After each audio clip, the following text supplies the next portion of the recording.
Se tudo correr bem, estamos vivendo um momento histórico lindo e novo. Os jovens terão nos dado uma lição. An oft-heard quote in the past few years goes something like this: I didn't leave the left left me. And for many on both sides of the Atlantic, it's actually very unclear what the left even stands for anymore. With the collapse of the Soviet Union, the anti-capitalist economic preoccupations of the old left began to take a backseat to the new way of understanding oppression. The politics of redistribution were replaced by a politics of recognition, and with this transformation, modern identity politics was born. And what makes identity politics significant and a departure from earlier movements is the demand, not for the inclusion within the fold of universal humankind, nor is it for respect in spite of one's differences. Rather, what is demanded is respect for oneself as different.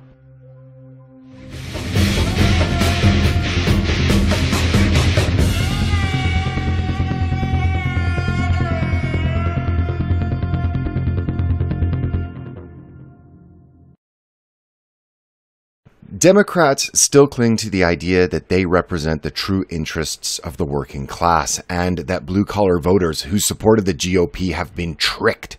However, in the last election cycle, the Democratic nominee Hillary Clinton was a technocrat who openly disdained a large percent of the population, unironically made up mostly of white middle-class voters, calling them deplorables.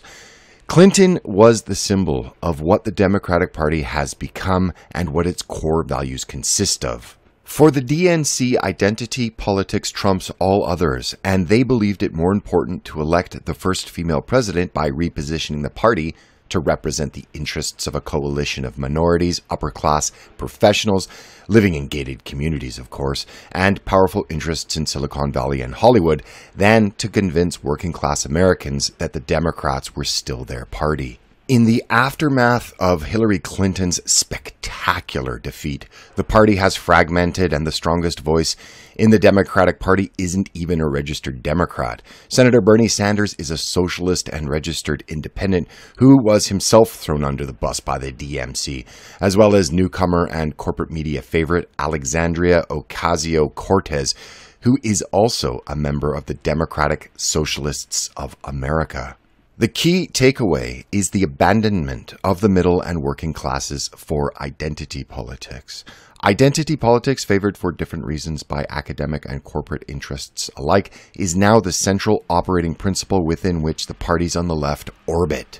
However, once identity politics gains momentum, it invariably subdivides, giving rise to ever-proliferating group identities demanding recognition. LGB becomes LGBTQ, becomes LGBTQRSTUVWXYZ. Other letters have been added to the acronym, and even the order has been rearranged at times as different identity groups battle in their oppression Olympics over which group is least privileged. For today's left, blindness to group identity is the ultimate sin. On the other side of the Atlantic in the United Kingdom, Jeremy Corbyn, a socialist who became the Labour Party leader by accident, no doubt imagines himself to be a champion of the working class.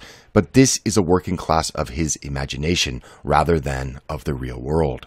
He himself was brought up in a manor house and has spent his life working as an MP in a constituency that has never been touched by either industrialization or deindustrialization.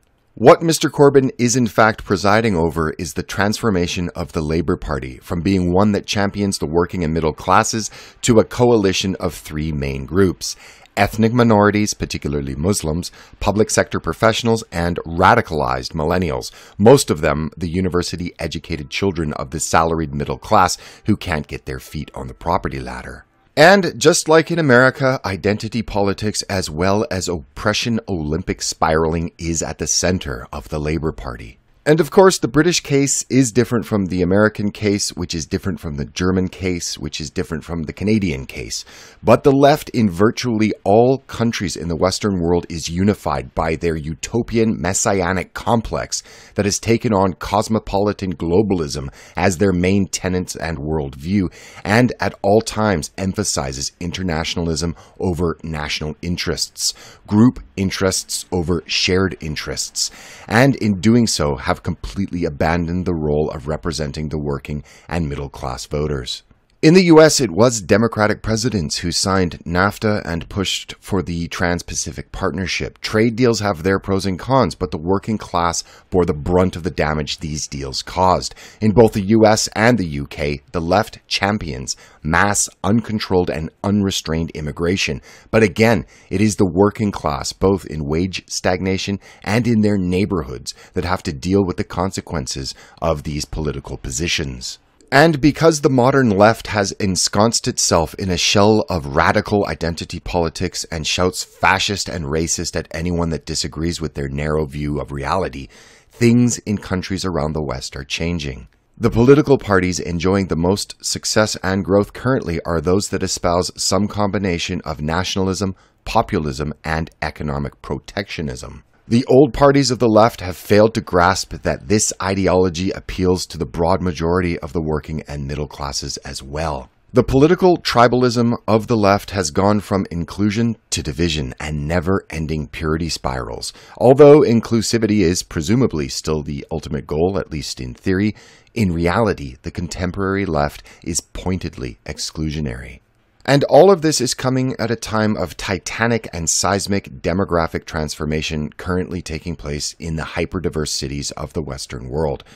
The working and middle classes, who are now starting to live with the effects that will completely transform their society in the near future, are looking for anyone that will speak to them and for them.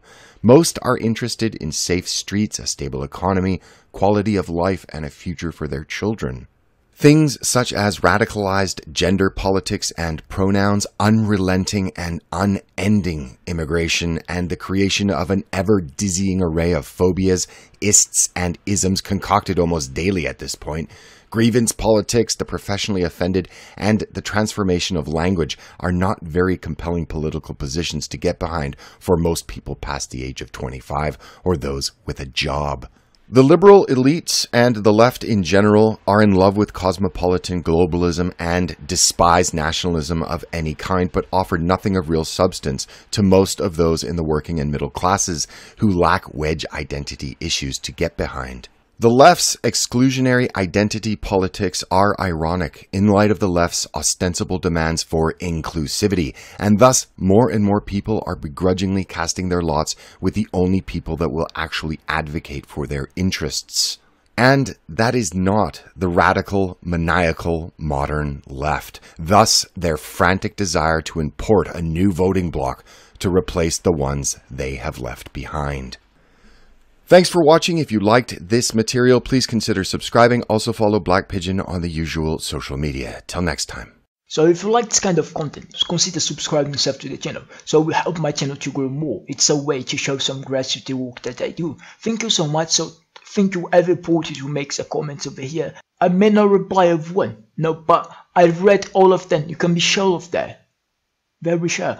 So thank you every reporter. I hope you have a blood perfect day. Wait, no, don't forget to share on your Twitter, on your WhatsApp, so every reporter can have access to this kind of content as well, and you are helping the channel so much. Thank you every reporter, love you all, bye. À primeira vista, esse movimento parecia uma pequena provocação inútil, que muitos criticaram erradamente. O Brasil parecia desabitado politicamente. De repente, reapareceu o povo. Os jovens despertaram porque ninguém aguenta mais ver a República paralisada por interesses partidários ou privados. É preciso uma política nova se reinventando. Se tudo correr bem, estamos vivendo um momento histórico lindo e novo. Os jovens terão nos dado uma lição. Corrupto vai pro inferno com passagem só de ida. O gigante acordou e vai foder com a tua vida.